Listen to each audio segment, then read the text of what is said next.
நாளை காலை நமது படை பரம்பினுள் நுழைய ஆயத்தமாய் இருக்கையில் வந்தடையும். இதுவரை பரம்பினருக்கு எதிராக நடந்த போர்களில் எவரும் குதிரை படைகளை பயன்படுத்தியது இல்லை என்பதால் பரம்பினர் குதிரை படையை எதிர்கொண்டிருக்க மாட்டார்கள். அதன் வேகமும் ஆற்றலும் பரம்பின் எந்த படையையும் சில நொடிகளில் சிதைக்கும். பரம்பின் விற்படை வீரர்கள் நமது குதிரைப்படை வீரர்களை எளிதில் வீழ்த்தாமல் இருக்க அவர்களுக்கு மட்டும் உடற்கவசங்கள் கொடுக்கப்பட்டுள்ளன. நாளை பரம்பில் நுழையும் முதல் நிலை படையில் விராட நாட்டில் நாம் கைது செய்த 500 வாட்படை வீரர்கள் முன்னேறுவார்கள். அவர்களை தொடர்ந்து விராட விற்படையின் 500 வீரர்கள் செல்வார்கள். ஆளுயர கேடயங்களை ஏந்திய சேர வீரர்கள் படையின் இரு புறங்களிலும் பாதுகாவலாய் செல்வர். அதற்கடுத்து 4 சேனை தலைவர்களின் தலைமையில் 200 குதிரைப்படை வீரர்கள் முன்னேறுவர். இவர்களுக்கு தலைமை தாங்கி கடம்பன் படைகளை கொடியூருக்கு செல்லும் வழியில் அழைத்து செல்வான். அதன் பின் தலகர்த்தனின் தலைமையில் ஒரு தொகை யானைகளை கொண்ட யானைப்படை முன்னேறும். ஆயுதங்களை எடுத்து செல்லவும் காடுகளை அழிக்கவும் இவற்றை பயன்படுத்தி கொள்ளலாம். ஒரு சேனை தலைவனின் தலைமையில் 50 குதிரைகளும் ஒரு தொகை யானைகளை கொண்ட யானை படையில் 100 யானைகளும் இடம்பெற்றிருக்கும்.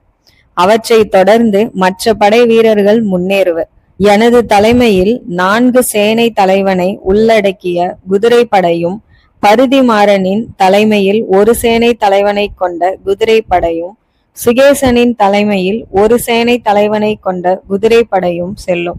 சேரவேந்தருக்கு பின்னால் மற்றொரு தொகை யானைப்படை தலகர்த்தனின் தலைமையில் பின்தொடரும்.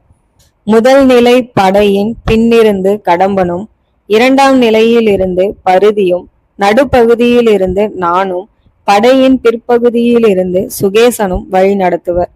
போரின் தன்மைக்கேற்ப உப தளபதிகள் முடிவுகளை மாற்றிக்கொள்ளலாம். சமவெளியில் நடக்கும் போரினை போல் இந்த போரானது அறநெறியாளர்களை நியமித்து வியூகங்களை அமைத்து பொதுவான இடத்தில் முறையாக நடைபெறவில்லை.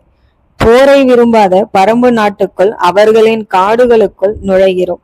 எனவே அவர்களை காத்து கொள்ள பரம்பு எல்லா விதத்திலும் முயலும். போர் விதிகளின்படி தாக்குதல்களை நடத்துவர் என்று எதிர்பார்க்க இயலாது. ஆயுதங்களில் நஞ்சுகளை பயன்படுத்துவார்கள் என்று எதிர்பார்க்கலாம்.